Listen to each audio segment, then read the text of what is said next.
Ark Invest, Cathie Wood, famously known as the founder of this company and also one of the biggest Tesla bulls, has made a prediction. They have predicted that electric cars will account for, well, an incredible market share, 90% of the global vehicle market in 2027. I'm going to share with you what she said, and then I'm going to tell you what I think will actually happen. They're two different things. Hello, my friends. Welcome to the channel. I'm the Electric Viking. Great to see you. Welcome to all the new subscribers, and welcome back everyone else. Thank you for tuning in and for supporting the electric revolution. Great to have you. Thank you to our Patreon supporters as well. If you'd like to become a Patreon supporter, I'll put a link in the description below. And our YouTube members. YouTube members get to see a video once a day, which is usually around 3 days in advance of it coming live on the channel. If you'd like to, you can join our Facebook group. I'll put a link in the description below to the group page. EVs could account for 90% share of the market by 2027, say Ark Invest. A recent Ark newsletter made the case that the landscape for all electric transportation will change very quickly away from internal combustion engine power. What stats back up this claim, and where does Tesla fit into this picture? Well, first we need to point out something, the Osborne effect. What exactly is the Osborne effect? You've probably heard the term. You might even think you know what it means. It's the impact of a business announcing the release of a new product, sometimes prematurely, which subsequently causes customers to withhold from buying the business's currently available products. Where does the term actually come from? Well, the term is derived from the downfall of the Osborne Computer Corporation. The company's founder, Adam Osborne, announced its new model of computer in 1983, over a year before it was ready to be released. The new model was marketed as higher spec, lower priced, and all around more superior to the model that they had on sale at the time. As a result, the company's customers refrained from buying the old model, or they cancelled their existing orders, choosing to wait for the new superior model instead. The company faced a sudden downturn in sales, which contributed to its filing for bankruptcy just 2 years later. More than likely, the Osborne effect will hit big time in 2027, leading to bankruptcies from numerous automotive companies between 2027 and 2032. Now, Adam Osborne's issue was a timing one. The intentions of his premature announcement were smart. Announcing a new product can excite loyal customers, drum up new interest. Tesla does this, and get people talking about your business. However, when deciding the right time to announce your new product, it is essential not to undermine the product lines currently on sale. Now, of course, there's no magic equation to work out the best time a business should announce its new product. However, there are simple things businesses can do to avoid the Osborne effect. It's what General Motors is currently trying to do. General Motors says that around 50% of the vehicles it produces in 2025 will be fully electric.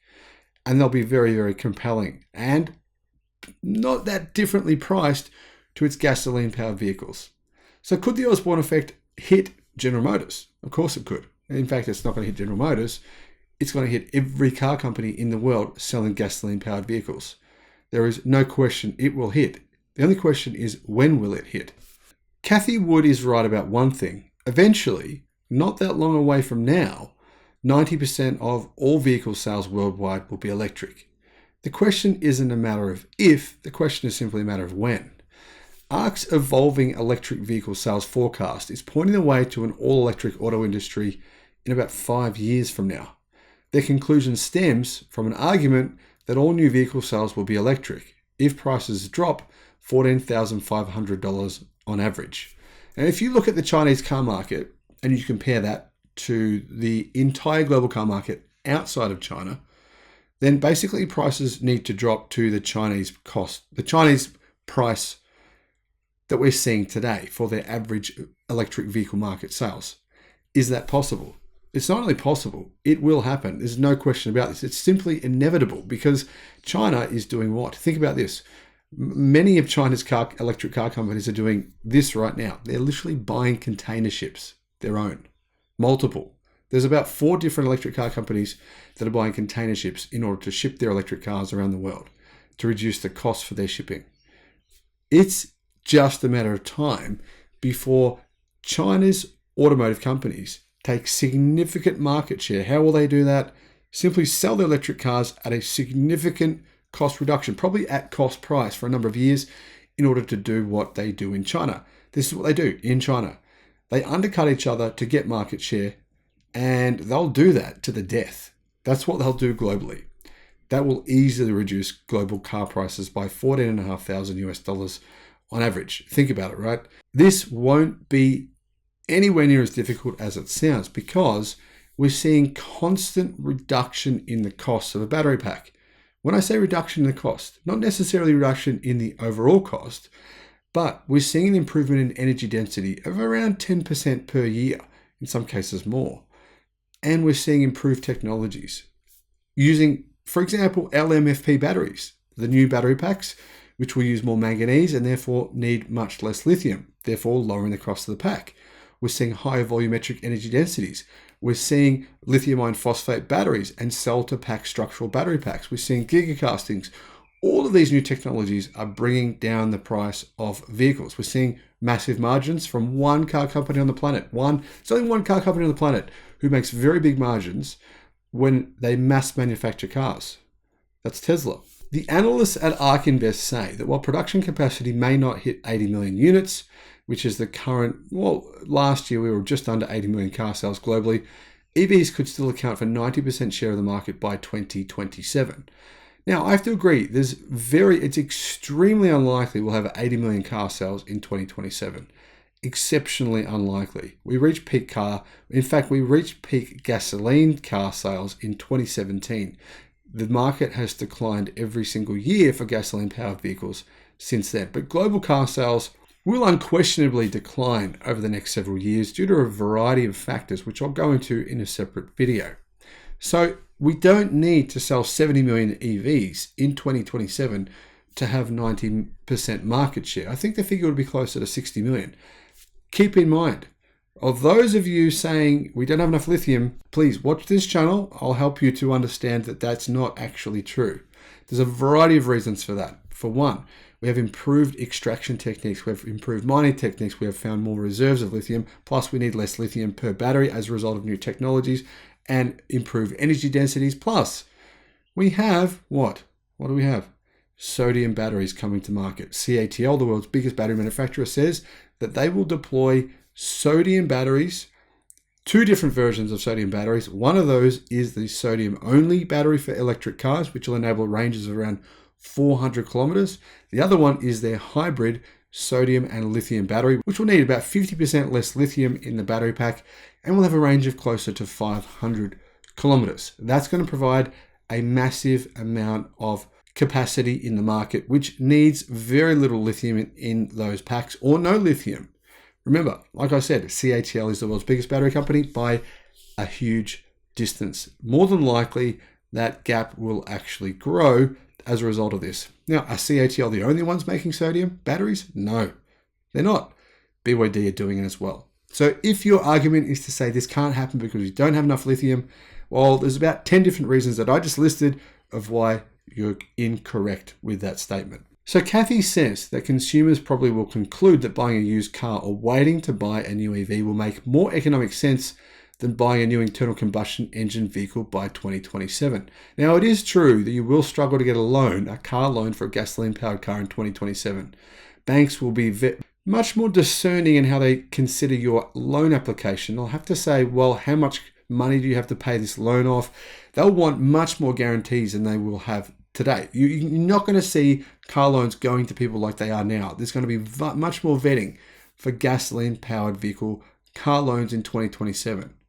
That will mean that, yes, that will also decrease vehicle sales of gasoline-powered cars, because obviously the resale values of those cars will be much lower when it's time to sell them in 2, 3, 4, 5, 6, 7, 8 years' time. Now, Clean Technica has an article, and they say that as a result of this, Ark's research suggests that new vehicle sales globally will drop as internal combustion engine vehicle sales collapse from 70 million units this year to roughly 10 million units. Such a drop in internal combustion engine vehicle sales could set in motion a death spiral, according to Ark, for incumbent automakers. Carolyn Fortuna from Clean Technica says that as EV prices decline, consumers could delay their EV purchases or purchase used vehicles at the expense of new internal combustion engine vehicle sales. As a result, the factory capacity utilization of internal combustion engine vehicles could drop, forcing an increase in depreciation expenses and, in a vicious cycle, boosting internal combustion engine vehicle prices further at the expense of their competitiveness to EVs. Now, this is how I see this playing out. Some of this will happen, as they're saying, as Cathie Wood and Ark Invest say, to the degree that she says, no, absolutely not. Of course not. But what will happen is this. Customers will stop buying gasoline-powered vehicles from companies such as Ford, General Motors, Volkswagen, Mazda, Subaru, in particular Toyota, which they will probably end up boycotting, and the perception of Toyota will change drastically as a result of all the things that they've done over the last 10 years. But every single brand that sells an internal combustion engine vehicle, yes, sales will drop, but they will be replaced. Market sales in the industry won't drop anywhere near as much as Ark Invest or Cathie would say. That's very, very unlikely. I wouldn't be betting on that. Don't go investing your money based on that belief. But will car sales decline? Yes, they will definitely. One of the big reasons for that is reliability.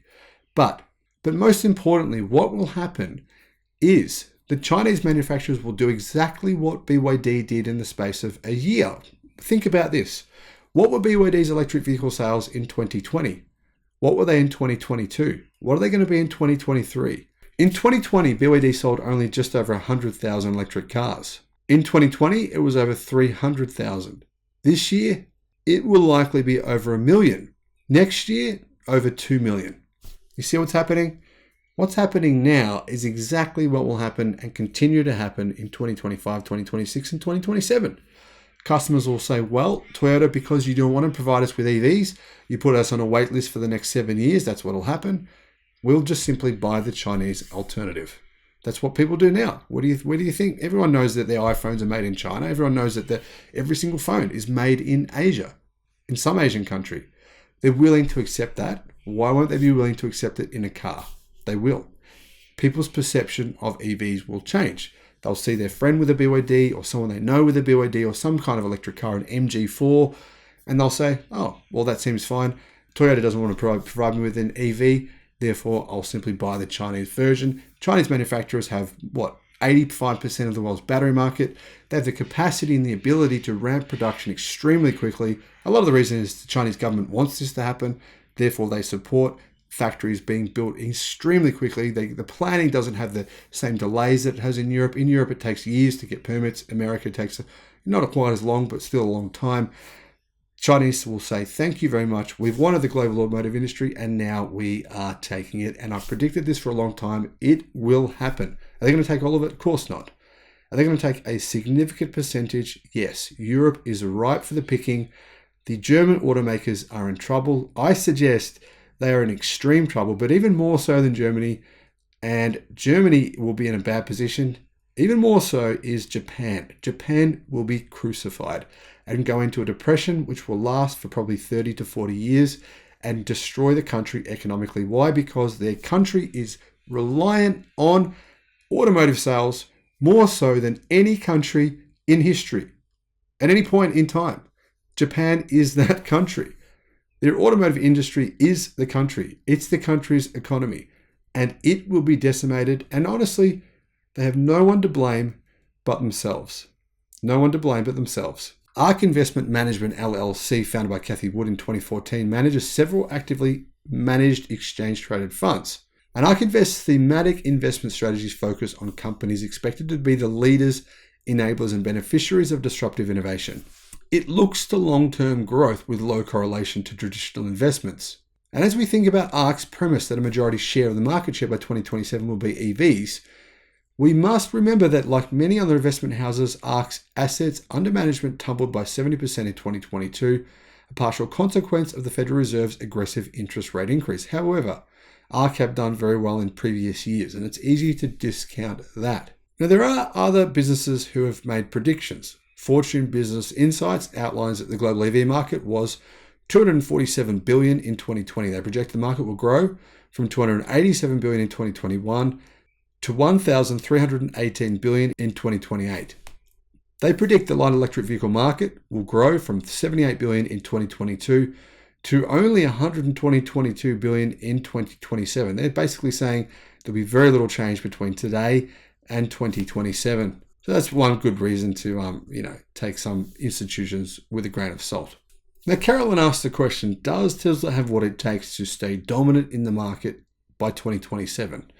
I think one of the reasons that they will is their manufacturing advantage. In addition to that is their possible use of M3P batteries, LMFP batteries, and LFP batteries, which significantly reduce the cost of their vehicles. Now, obviously, not many legacy automotive companies are using any of those battery types, in particular LFP batteries. And that is one of the key reasons why Tesla's competitors will continue to struggle in competing against them. Simply put, their costs are higher, and there's no possible way to reduce those costs to be that low.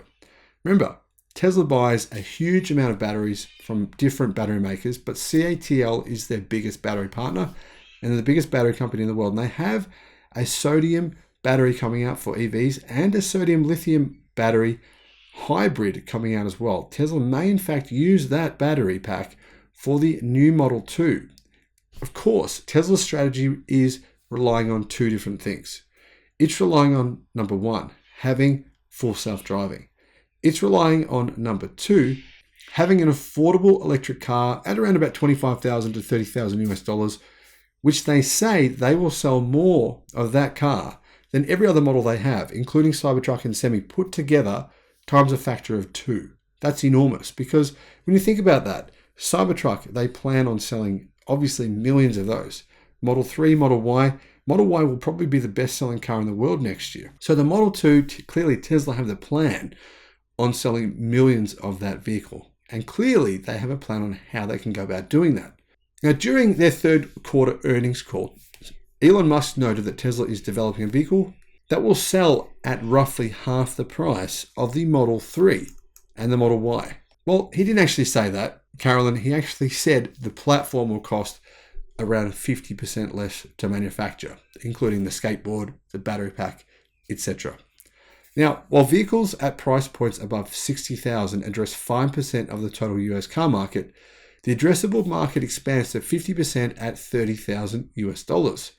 And if Tesla can actually pull off this vehicle and sell them at the margins that the company is used to, then it would have access to an addressable market, which is 50% of the world's second biggest car market. In Ark's view, fears of declining demand for Tesla vehicles are misplaced. If anything, they say Tesla is supply constrained at current price points, and a $30,000 vehicle could expand demand tenfold. Now, I agree with that. If you think about this on a logical level, in the US, in the United States, we've seen Tesla demand increase even though they haven't had access to the $7,500 credit and their competitors have. Now, the reverse will happen now. Tesla will have access to that credit next year, and a lot of their competitors won't. So if anything, in the near term, over at least the next couple of years, demand for Tesla vehicles in its biggest market of the United States will increase.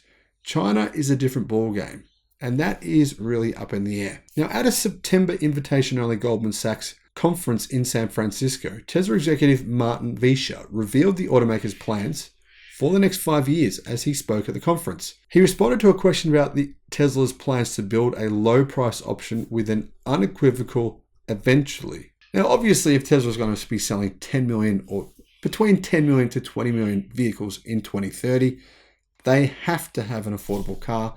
I actually believe they've already made and manufactured that car and are simply waiting on the new factory down the road from the Tesla factory in Shanghai to be able to deploy the 70 gigawatt hours of batteries per year at a very affordable cost, a more affordable cost than Tesla's previously paid for batteries, and the cell-to-pack technology needed to reduce the weight of that car, plus the additional energy density that those batteries will have versus the older lithium iron phosphate battery packs, in order to make this car actually work. They've just waited for the technology to get there.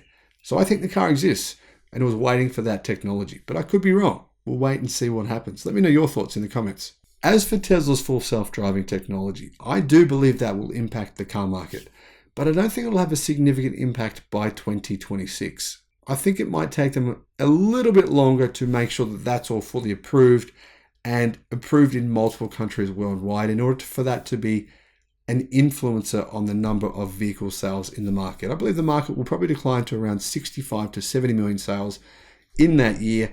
However, the big changes will be this. A massive percentage of the market, probably 40 to 50%, will be electric cars made in China. Now remember, China already makes 65% of the world's electric cars now, today. Of course, that's because their market is buying most of those cars.